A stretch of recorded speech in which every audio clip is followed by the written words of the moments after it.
Merci, c'est parfait. Pour le groupe Horizon, M. Thierry Benoît.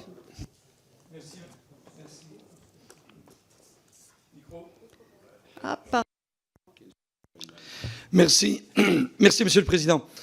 La Confédération paysanne, mesdames les secrétaires générales, est le tenant ou le chantre de l'agriculture dite paysanne. Circuits courts, locaux, associations pour le maintien d'une agriculture paysanne, marché.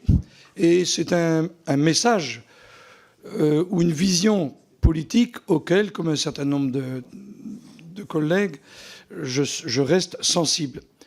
Dans vos propos introductifs, vous avez évoqué le fait de baisser la densité dans certains élevages. Et je voudrais aborder une filière, la filière volaille. Elle est assez emblématique de ce qu'on vit actuellement en France en termes de souveraineté alimentaire. Un poulet sur deux, aujourd'hui, est importé. Premier pays d'importation, la Pologne, 253 000 tonnes d'équivalent carcasse. Ensuite, c'est la Belgique, l'Ukraine, le Brésil, la Thaïlande. Sans oublier qu'un certain nombre de pays membres de l'Union européenne importent des poulets qui viennent d'autres régions du monde et ils sont labellisés Union européenne.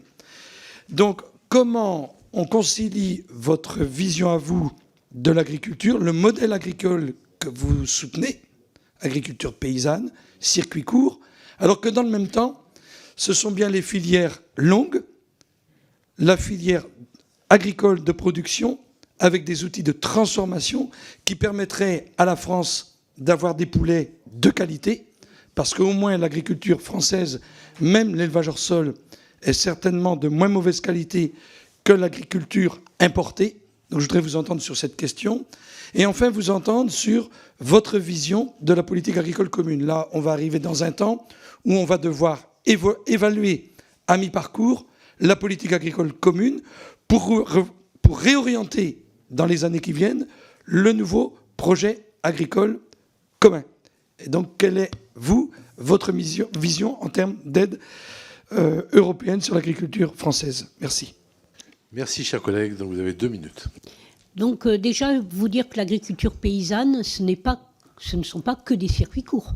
Beaucoup de nos collègues et moi-même, je vends des céréales à une structure coopérative qui elle-même approvisionne des outils de transformation céréalière. Voilà, je tiens quand même à le dire, on n'est pas que des petits paysans qui allons sur les marchés régaler le quartier. C'est important. On a vocation effectivement à nourrir et à avoir cette souveraineté alimentaire dont on a parlé tout à l'heure. Si on remet le lien production sanitaire, on voit bien l'incohérence.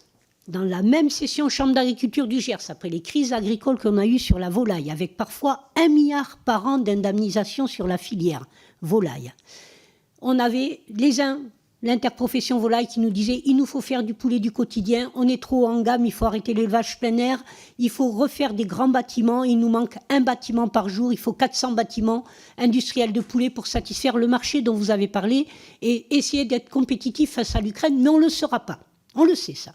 Et en face, on vous dit, les services vétérinaires, il faut baisser la densité d'élevage dans les élevages, dans les bâtiments et sur les territoires et relocaliser la production pour éviter les risques majeurs qui font que quand vous avez, comme actuellement, un foyer en Bretagne, vous avez un centre d'expédition d'œufs qui est bloqué avec 1 200 000 œufs par jour pour 350 poulets plein air qui sont foyés.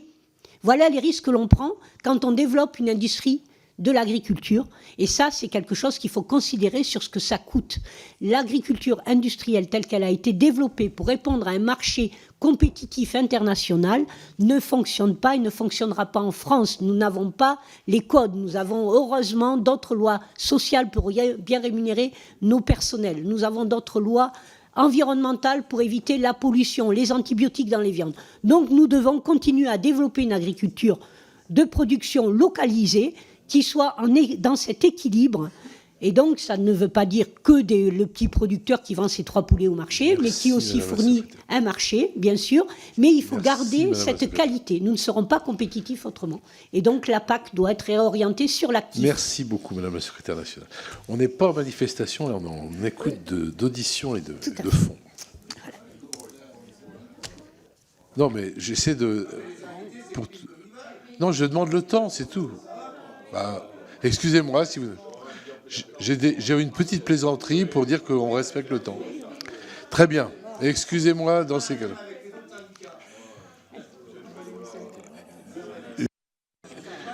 Je suis désolé. Depuis le début des auditions, j'essaie de faire respecter la règle des 4 minutes. Je continue comme ça pour essayer d'avoir 4 minutes pour tout le monde. Excusez-moi si j'en ai choqué quelques-uns, je m'en excuse. Pour le groupe Lyot, Harold